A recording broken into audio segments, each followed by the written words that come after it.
already did a video a while ago on these little bitty DC to DC converters. They're 3.7 volts in, which is a lithium battery, and they're 5 volts out. And they wanted to know two things. One was what's the ripple, and what's the switching frequency of the little guy. And I wanted to know those two things also. That sounded like good things to do in a good video. So I have it running here. I'm loading it with a 51 ohm resistor, so about 100 milliamps, which is about how you want to, maximum you want to drive these things, 100 milliamps, something like that. I've got 3.7 volts coming into it. And so let's take a look at some numbers here on the oscilloscope. All right, so I have it set up looking at the output. So here's 0 and here's 5 volts. So it's 5 volts, but it's a bit wiggly. So if we want to see how big the wiggle is, the easy way to do that would be to AC couple. So we'll AC couple the waveform, and then we'll just make it big. Yeah, there we go. We'll just make it big. And we can also turn on measurements, which I've already done. So down here, it's about 56 millivolts RMS. And I must warn you also, before you measure power supply stuff, the standard is that you measure them with a bandwidth of 200 megahertz, okay? So if you let your scope go all the way, you'll see a bunch of fuzz on it. You're still going to get about 57 millivolts, but you'll have a bunch of fuzz on it as well.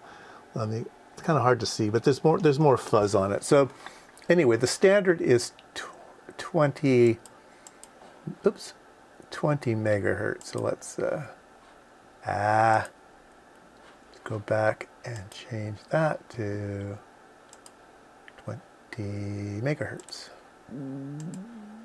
As per standard. Okay, so there we go. So we get about 55, 56 millivolts of ripple, and you can see that we have some frequency superimposed on that.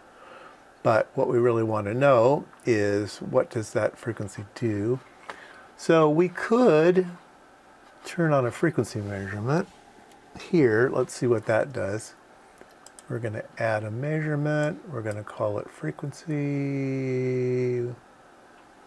Here we go, frequency.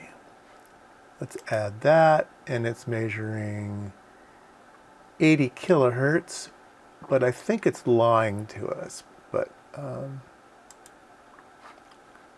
says it's bumping around, it says 80 kilohertz, okay?